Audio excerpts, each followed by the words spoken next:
ਵਾਹਿਗੁਰੂ ਜੀ ਕਾ ਖਾਲਸਾ ਵਾਹਿਗੁਰੂ ਜੀ ਕੀ ਫਤਿਹ। ਹਾਂਜੀ ਸਟੂਡੈਂਟਸ, ਅੱਜ ਅਸੀਂ ਕਰਨ ਜਾ ਰਹੇ ਹਾਂ ਹਾਈਡਰੋਜਨ ਬੌਂਡਿੰਗ।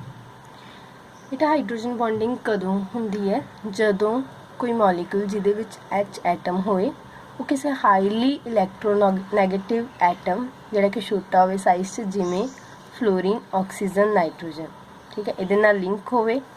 ਇਹ ਐਟਮ ਕੀ ਕਰਦਾ? ਅਟਰੈਕਟ ਕਰਦਾ। ਜਿਹੜਾ ਇਲੈਕਟ੍ਰੋਨੈਗੇਟਿਵ ਐਟਮ ਹੋਏਗਾ ਇਹ ਅਟਰੈਕਟ ਕਰੇਗਾ ਸ਼ੇਅਰਡ ਪੇਅਰ ਆਫ ਇਲੈਕਟ੍ਰॉन्स ਨੂੰ ਆਪਣੇ ਵੱਲ, ਤੇ ਇਹਦੇ ਤੇ ਕੀ ਆ ਜਾਏਗਾ? Negative charge, slight negative charge, ਤੇ ਹਾਈਡਰੋਜਨ ਤੇ ਕੀ ਆਏਗਾ? Slight positive charge.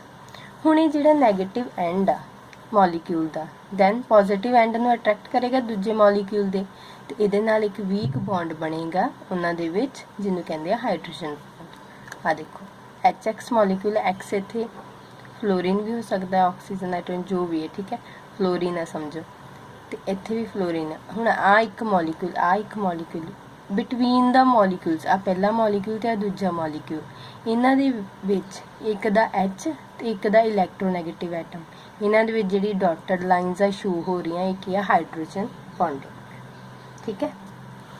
Conditions for hydrogen bonding, ਪਹਿਲਾ ਕੀ ਹੈ? ਮੋਲੀਕਿਊਲ ਮਸਟ ਕੰਟੇਨ ਏ ਹਾਈਲੀ ਇਲੈਕਟ੍ਰੋਨੈਗੇਟਿਵ ਐਟਮ ਹੋਣਾ ਚਾਹੀਦਾ, ਤੇ ਇਲੈਕਟ੍ਰੋਨੈਗੇਟਿਵ ਐਟਮ ਦਾ ਸਾਈਜ਼ ਛੋਟਾ ਹੋਣਾ ਚਾਹੀਦਾ, ਜਿਵੇਂ ਕਿ ਫਲੋਰੀਨ, ਆਕਸੀਜਨ ਤੇ ਨਾਈਟ੍ਰੋਜਨ ਦਾ ਕੇਸ ਹੈ।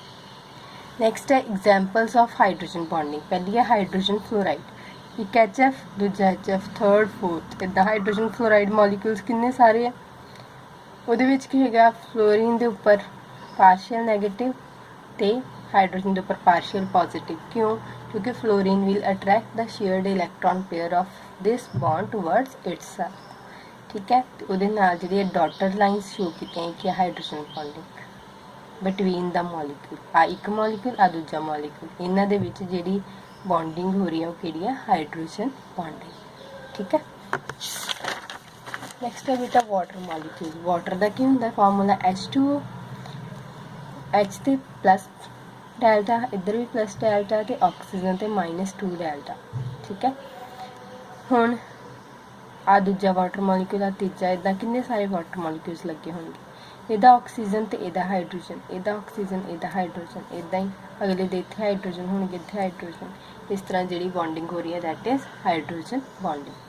ਨੈਕਸਟ ਹੈ ਬੇਟਾ ਅਮੋਨੀਆ, NH3 ਦਾ ਇੱਕ ਮੋਲੀਕਿਊਲ, ਦੂਜਾ, ਤੀਜਾ, ਇਹਨਾਂ ਦੇ ਆਪਸ ਵਿੱਚ ਜਿਹੜੀ ਬੌਂਡਿੰਗ ਹੋ ਰਹੀ ਹੈ ਡਾਟਡ ਵਾਲੀ, ਇਹ ਕਿਹੜੀ ਹੈ? ਇੱਧਰ ਵੀ ਮੋਲੀਕਿਊਲਸ ਲੱਗੇ ਹੋਣਗੇ, ਹਾਈਡਰੋਜਨ ਬੌਂਡਿੰਗ। ਨੈਕਸਟ ਹੈ ਅਲਕੋਹਲਸ ਐਂਡ ਕਾਰਬੋਕਸਿਲਿਕ ਐਸਿਡ। ਇਹਦੇ ਵਿੱਚ ਦੇਖੋ ਅਲਕੋਹਲ ਕੀ ਹੁੰਦਾ? ROH, ਠੀਕ ਹੈ, ਇਹਦਾ ਹਾਈਡਰੋਜਨ ਤੇ ਇਹਦੇ ਆਕਸੀਜਨ ਵਿੱਚ, ਇਹਦੇ ਆਕਸੀਜਨ ਤੇ ਇਹਦੇ ਹਾਈਡਰੋਜਨ ਵਿੱਚ, ਇਹਦਾ ਆਕਸੀਜਨ ਤੇ ਇਹਦੇ ਹਾਈਡਰੋਜਨ ਵਿੱਚ, ਜਿਹੜੀਆਂ ਡਾਟਡ ਲਾਈਨਸ ਸ਼ੋ ਕੀਤੀਆਂ that R example of hydrogen bonding. ਅੱਗੇ ਐਸਿਡ RCOOH, ਠੀਕ ਹੈ, ਇਹਦਾ ਹਾਈਡਰੋਜਨ ਤੇ ਇਹਦਾ ਆਕਸੀਜਨ, ਆ ਦੂਜਾ ਐਸਿਡ ਹੈ, ਐਸਿਡ ਦਾ ਗਰੁੱਪ RCOOH, ਇਹਦਾ ਆਕਸੀਜਨ, ਹਾਈਡਰੋਜਨ, ਆਕਸੀਜਨ, ਹਾਈਡਰੋਜਨ। ਠੀਕ ਹੈ। ਅਸੀਂ ਦੇਖਿਆ ਕਿ ਐਸਿਡ ਜਿਹੜਾ ਇਕੱਲਾ ਨਹੀਂ ਮੋਲੀਕਿਊਲ ਐਗਜ਼ਿਸਟ ਕਰ ਰਿਹਾ, ਡਾਈਮਰ ਐਗਜ਼ਿਸਟ ਕਰ ਰਿਹਾ, ਦੋ ਐਸਿਡ ਦੇ ਮੋਲੀਕਿਊਲਸ ਆਪਸ ਜੁੜੇ ਹੋਏ ਨੇ ਥਰੂ ਹਾਈਡਰੋਜਨ ਬੌਂਡ। ਠੀਕ ਹੈ। ਸਟਰੈਂਥ ਆਫ ਹਾਈਡਰੋਜਨ ਬੌਂਡ, ਬੇਟਾ ਹਾਈਡਰੋਜਨ ਬੌਂਡ ਵੀਕ ਹੁੰਦਾ ਬੌਂਡ, ਇਹਦੀ ਸਟਰੈਂਥ ਜਿਹੜੀ ਹੈ ਕੋਵਲੈਂਟ ਤੇ ਵੰਡਰਵਾਲ ਦੇ ਵਿੱਚ ਹੁੰਦੀ ਹੈ। ਪਹਿਲੇ ਤੇ ਇਲੈਕਟ੍ਰੋਵੈਲੈਂਟ ਬੌਂਡ ਸਭ ਤੋਂ ਸਟਰੋਂਗ, ਦੈਨ ਜਿਹਨੂੰ ਆਪਾਂ ਆਇਓਨਿਕ ਬੌਂਡ ਵੀ ਕਹਿੰਦੇ ਹਾਂ, then covalent, then hydrogen, then Van der Waals. Bond dissociation energy, HF ਨੂੰ ਤੋੜਨ ਦੇ ਲਈ ਇੰਨੀ ਐਨਰਜੀ ਚਾਹੀਦੀ ਹੈ, HO ਨੂੰ 29.3 ਤੇ HN ਨੂੰ, ਮਤਲਬ ਸਭ ਤੋਂ ਸਟਰੋਂਗ ਇਹ 'ਚੋਂ ਕਿਹੜਾ ਪ੍ਰਭਾਵ। ਠੀਕ ਹੈ। ਇਫੈਕਟਸ ਆਫ ਹਾਈਡਰੋਜਨ ਬੌਂਡਿੰਗ, ਬੇਟਾ ਇਹ ਤੁਸੀਂ ਖੁਦ ਇਹਨਾਂ ਦੀ ਐਕਸਪਲੇਨੇਸ਼ਨ ਕਰਨੀ ਹੈ ਬੁੱਕ ਤੋਂ, ਰਾਈਟ ਵੀ ਕਰਨੀ ਹੈ, ਠੀਕ ਹੈ, ਆਪਣੀ ਕਾਪੀ 'ਤੇ ਨੋਟ ਕਰਨੀ ਹੈ, ਤੇ ਇਹ ਪੁਆਇੰਟਸ ਸਮਝਣੇ ਹੈ ਤੁਸੀਂ। ਠੀਕ ਹੈ। ਜਦੋਂ ਸਕੂਲ ਲੱਗੇਗਾ ਮੈਂ ਤੁਹਾਡੀ ਪ੍ਰੈਜੈਂਟੇਸ਼ਨ ਲਵਾਂਗੀ ਇਫੈਕਟਸ ਆਫ ਹਾਈਡਰੋਜਨ ਬੌਂਡਿੰਗ। ਠੀਕ ਹੈ। ਸਾਰੇ ਪੁਆਇੰਟਸ ਕਲੀਅਰ ਕਰਨੇ ਆ। ਅਗਰ ਤੁਹਾਨੂੰ ਹਾਈਡਰੋਜਨ ਬੌਂਡਿੰਗ ਕਨਸੈਪਟ ਕਲੀਅਰ ਆ ਤੇ ਇਫੈਕਟਸ ਬੜੀ ਈਜ਼ੀਲੀ ਤੁਹਾਨੂੰ ਬੁੱਕ ਤੋਂ ਕਲੀਅਰ ਹੋ ਜਾਏਗਾ। So try to read the explanation of these points from your textbook. ठीक है। और नोट भी करना है कॉपी पे ਜਿਹੜੇ इंपॉर्टेंट टर्म्स होंगे।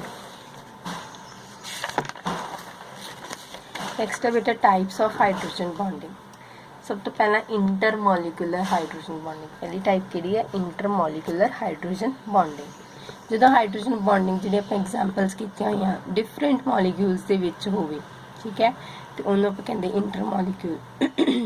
HF ਕਿੰਨੇ ਸਾਰੇ ਲੱਗੇ ਸੀ, ਉਹਦੇ ਵਿੱਚ ਹੋ ਰਹੀ ਸੀ ਵਾਟਰ, ਅਲਕੋਹਲ, ਐਸਿਡ, ਅਮੋਨੀਆ, ਠੀਕ ਹੈ, ਇਹਨਾਂ ਦੇ ਵਿੱਚ। ਇੰਟਰਾ ਮੋਲੀਕਿਊਲ, ਇੰਟਰਾ ਮਤਲਬ within the same molecule. ਸੈकेंड type है hydrogen bonding which takes place within a molecule itself is called intramolecular. It causes chelation, chelation मतलब रिंग फॉर्मेशन कॉज करती। देखो एग्जाम्पल बेंजीन रिंग है, बेंजीन रिंग में OH group लगा, इधर nitro group लगा NO2, ठीक है, ਇਹਦਾ नाम है ऑर्थो नाइट्रोफिनोल। ऑर्थो मतलब नाल वाली पोजीशन ते नाइट्रो लगा, फिनोल क्यों कहते क्योंकि जो बेंजीन रिंग ते OH लगा होवे ਉਹਨੂੰ ਅਸੀਂ बोलते हैं फिनोल। ਹੁਣ ਇਹਦਾ OH H ਦੇ ਵਿੱਚ ਤੇ ਇਹਦੇ O ਦੇ ਵਿੱਚ ਜਿਹੜੀ ਆ ਬੌਂਡਿੰਗ ਹੋ ਰਹੀ ਹੈ, that is intramolecular within the same molecule. ਇਹ ਨਹੀਂ ਕਿ ਇੱਕ ਹੋਰ ਦੂਜਾ ਮੋਲੀਕਿਊਲ ਆ ਆਰਥੋ ਨਾਈਟ੍ਰੋਫਿਨੋਲ ਤੇ ਇਹਨਾਂ ਦੋਵਾਂ ਦੇ ਵਿੱਚ ਹੋ ਰਹੀ, ਨਹੀਂ, ਇੱਕੋ ਮੋਲੀਕਿਊਲ ਆ ਉਹਦੇ ਵਿੱਚ ਹੀ ਹੋ ਰਹੀ, ਤਾਂ ਕਰਕੇ ਇਹਨੂੰ ਬੋਲਦੇ ਇੰਟਰਾ ਮੋਲੀਕਿਊਲਰ H ਬੌਂਡਿੰਗ।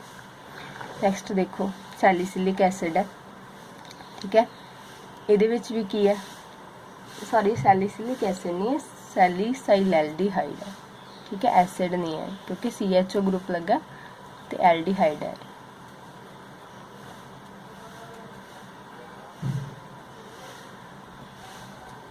हाँ जी, CHO ग्रुप लगा, इधर OH ग्रुप लगा, ये O तो ये H दे विच जिहड़ी बॉन्डिंग है दैट इज हाइड्रोजन बॉन्डिंग, ठीक है। नैक्सट है मॉलिक्यूल शुड बी प्लेनर, कि जिथे हाइड्रोजन बॉन्डिंग इंट्रा मॉलिक्यूलर होनी है ना उत्थे मॉलिक्यूल प्लेनर होना चाहिए। सानू पता बेंजीन रिंग वाले मॉलिक्यूल्स के होंदे एक प्लेन दे विच हुंदे। Hydrogen bonding should lead to the formation of 6 membered ring including HF।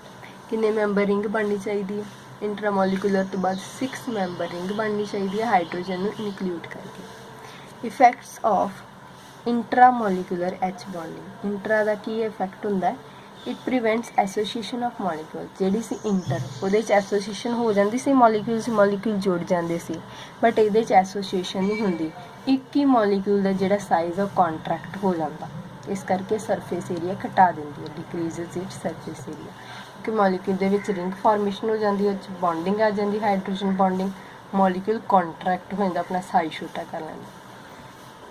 ये भी ये लोअर करती है मेल्टिंग ते बॉइलिंग पॉइंट, क्योंकि देखो एक मॉलिक्यूल आ फिर दूजा मॉलिक्यूल उन्होंने विच आपस में कोई हाइड्रोजन बॉन्डिंग नहीं, मॉलिक्यूल दे विच ही हाइड्रोजन बॉन्डिंग है, जे आपस में हुंदी फिर हाई होना सी मेल्टिंग ते बॉइलिंग पॉइंट, क्योंकि उन्होंने तोड़ना सीगा।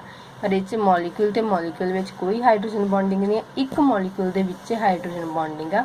ਜਦੋਂ ਅਸੀਂ ਮੈਲਟਿੰਗ ਜਾਂ ਬੋਇਲਿੰਗ ਪੁਆਇੰਟ ਦੀ ਗੱਲ ਕਰਦੇ ਅਸੀਂ ਮੋਲੀਕਿਊਲ ਤੇ ਮੋਲੀਕਿਊਲ ਦੇ ਵਿੱਚ ਜਿਹੜੀਆਂ ਇੰਟਰੈਕਸ਼ਨਸ ਆ ਉਹਨਾਂ ਨੂੰ ਤੋੜਨਾ ਹੁੰਦਾ, ਬਟ ਇਹ ਕੇਸ 'ਚ ਇਦਾਂ ਦਾ ਕੁਝ ਨਹੀਂ ਹੈ।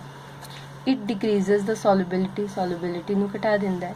It increases the vapour pressure of molecules, ਔਰ ਜਿਹੜਾ ਵੇਪਰ ਪ੍ਰੈਸ਼ਰ ਹੈ ਮੋਲੀਕਿਊਲਸ ਦਾ ਉਹਨੂੰ ਇਨਕਰੀਜ਼ ਕਰ ਦਿੰਦਾ ਹੈ, ਠੀਕ ਹੈ। क्यों वेपर प्रेशर इनक्रीज कर, क्योंकि बॉइलिंग पॉइंट घट है, जल्दी वेपर्स बनगे तो वेपर प्रेशर भी इनक्रीज होगा। So this was all about hydrogen bonding.